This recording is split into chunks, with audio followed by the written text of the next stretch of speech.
Hey, what's up guys, it's Jack here with your last Modern Horizons 3 Commander deck preview slash unboxing. Today we have Graveyard Overdrive.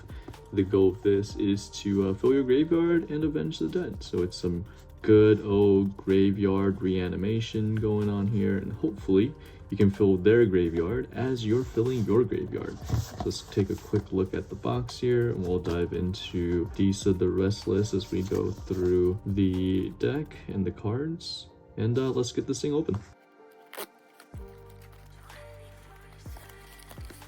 Alright, so checking out the black envelope first, as always. And we have our nice little collector booster sample pack, which we'll put there for the very end. And then let's check out our Jund Colors deck box here with Disa.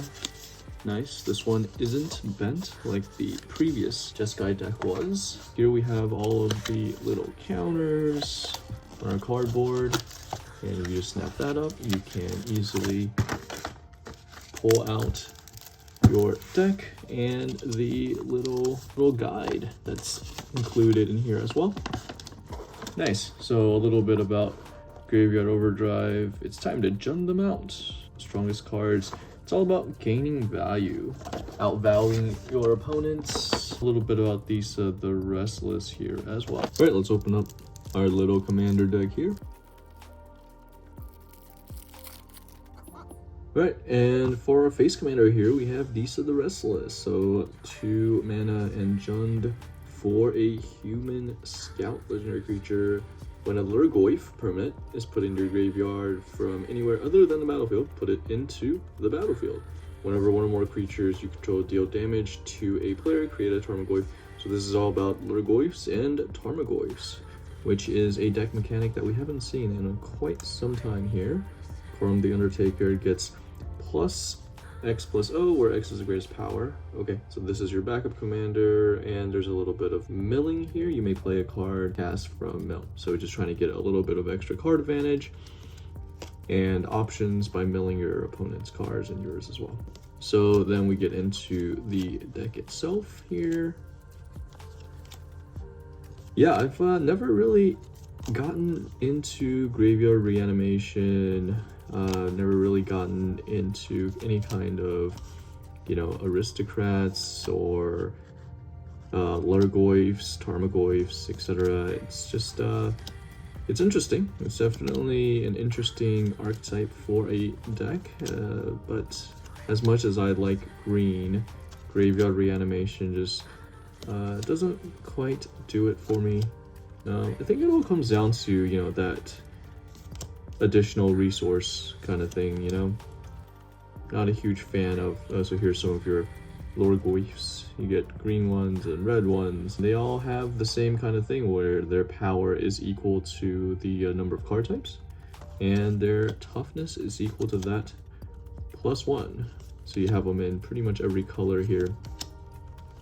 This is an interesting card. This is almost like Black Farewell, but it's less good because it just destroys versus exiles. So it doesn't really affect not indestructibles very much. But yeah, lots of options. One additional option here than Farewell. And it's an interesting little board wipe for black. All right, more Tarmogoyf nest kind of things. We have a nice little Liliana here. Death Majesty. Ooh, a Junji the Midnight Sky Dragon Spirit. Right, so this card is all about gaining card advantage again. It's very flexible what happens when it dies. So you get to choose between 2 different modes here.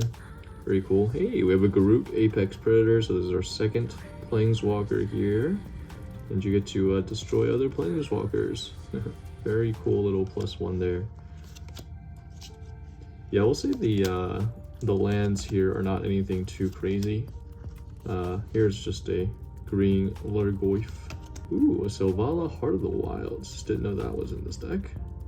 Nice. You get a lot of ramp there. Yeah, the mana, the land package here, just nothing crazy. There's a third Planeswalker in this deck, Grist. Okay, that's cool. This is probably the...